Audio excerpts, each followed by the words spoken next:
आज हम यहाँ पर क्लास 5 का एनसीईआरटी का हिंदी की बुक रिमझिम का चैप्टर 8 पढ़ने जा रहे हैं। इसका नाम है वे दिन भी क्या दिन थे। घटना महत्वपूर्ण थी, वरना कुम्मी अपनी डायरी में उसे क्यों लिखती। अपनी डायरी में उसने 17 मई सन 2155 की रात को लिखा, आज रोहित को सचमुच की एक पुस्तक मिली है। वह पुस्तक बहुत पुरानी थी। कुम्मी के दादा ने बताया था कि जब वे बहुत छोटे थे तब उनके दादा ने कहा था कि उनके ज़माने में सारी कहानियाँ कागज़ पर छपती थी और पढ़ी जाती थी। पुस्तकों में पृष्ठ होते थे जिन पर कहानियाँ छपी होती थी और हर पृष्ठ पढ़ने के पश्चात दूसरा पृष्ठ पलट कर आगे पढ़ना होता था। सारे शब्द स्थिर रहते थे, चलते नहीं थे जैसे आजकल पर्दे पर चलते हैं। रोहित ने कहा था, कितनी पुस्तकें बेकार जाती होंगी, एक बार पढ़ी और फिर बेकार हो गई। अब तो हमारे टेलीविज़न के पर्दे पर न जाने कितनी पुस्तकों की सामग्री आ जाती है और फिर भी यह पुस्तक नई की नई रहती है। कुम्मी ने भी रोहित की हाँ में हाँ मिलाई। फिर पूछा, तुम्हें वह पुस्तक कहाँ मिली? रोहित ने बताया, अपने घर में एक पुराना डब्बा कहीं दबा पड़ा था, उसी को फेंक रहे थे कि उसमें से यह पुस्तक मिली।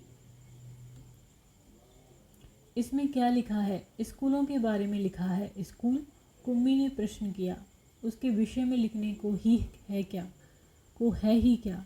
हर विद्यार्थी के घर पर एक मशीन होती है जिसमें टेलीविज़न की तरह का एक पर्दा होता है।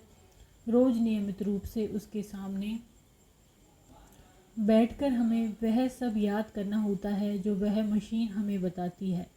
सारा गृह कार्य करके दूसरे दिन उसी मशीन में डाल देना होता है। हमारी गलतियां बताकर फिर वह हमें समझाती है।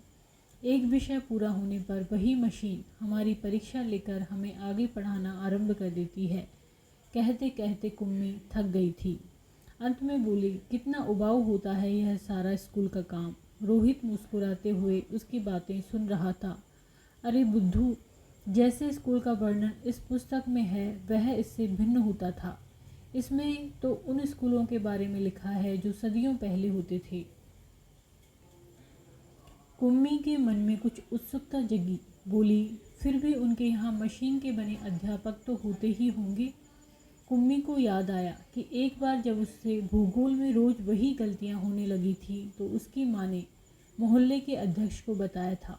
तब एक आदमी आया था और उसने उस मशीन के पुर्जे पुर्जे अलग कर दिए थे। तब उसने मन ही मन यह मनाया था कि वह आदमी इस बोर करने वाले अध्यापक को पुनः जोड़ न पाए तो उसे हमेशा के लिए छुट्टी मिल जाए। लेकिन उस आदमी ने मशीन को फिर से जोड़कर उसकी माँ को बताया था। लगता है मशीन की भूगोल की चक्की कुछ तेज रफ्तार पर थी, सो आपकी लड़की के लिए उसे समझना कठिन हो गया था। मैंने अब उसकी गति कुछ धीमी कर दी है, सो आशा है अब ठीक रहेगा।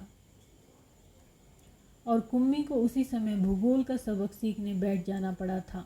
मन ही मन वह उस मशीनी अध्यापक को कोसती रही थी। तभी रोहित ने कुम्मी के सोचने के सिलसिले को तोड़ा। बोला, हाँ, तब अध्यापक तो होते थे परंतु मशीन नहीं, स्त्रियाँ और पुरुष होते थे। क्या कहा? कहीं कोई स्त्री या पुरुष इतने सारे विषय हमें सिखा सकता है? क्यों नहीं, वह बच्चों को सारे विषय समझाते थे, गृह कार्य देते थे और प्रश्न पूछते थे। अध्यापक बच्चों के घर नहीं जाते थे बल्कि बच्चे एक विशेष भवन में जाते थे जिसे स्कूल कहते थे। कुम्मी का अगला प्रश्न था, तो क्या सब बच्चे एक समय में एक जैसी ही चीज़ें सीखते थे? हाँ, एक आयु के बच्चे एक साथ बैठते थे, लेकिन माँ कहती है कि मशीनी अध्यापक हर बच्चे की समझ के अनुसार पढ़ाता है। फिर पुराने ज़माने में यह कैसे संभव होता था? तब भी लोग इस प्रकार नहीं करते थे। रहने दो, तुम्हारी इच्छा नहीं है तो मैं पुस्तक तुम्हें नहीं दूंगा। कुम्मी झट बोली, नहीं नहीं, मैं उसे पढ़ना चाहूँगी कि तब स्कूल कैसे होते थे, कितनी अजीब अजीब बातें जानने को मिलेंगी।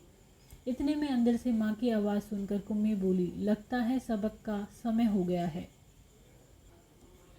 रोहित भी उठा और अपने घर की ओर चला गया। कुम्मी अपने घर की ओर चली गई। अंदर मशीन आगे का सबक देने को तैयार थी। मशीन से आवाज़ आनी आरंभ हो गई। आज सबसे पहले तुम्हें गणित सीखना है, कल का होमवर्क छेद में डालो। कुम्मी ने वैसा ही किया। वह सोच रही थी कि कितने अच्छे होते होंगे वे पुराने स्कूल, जहाँ एक ही आयु के सारे बच्चे हंसते खेलते कूदते स्कूल जाते होंगे और पढ़ाने वाले पुरुष और स्त्रियां होते होंगे। इतने में मस्दीन से स्वर आना आरंभ हो गया था और पर्दे पर चलते हुए अक्षर एवं अंक आने शुरू हो गए थे और कुम्मी सोच रही थी कि तब स्कूल जाने में कितना आनंद आता होगा, कितने खुश रहते होंगे सारे बच्चे। आइजक असीमोव।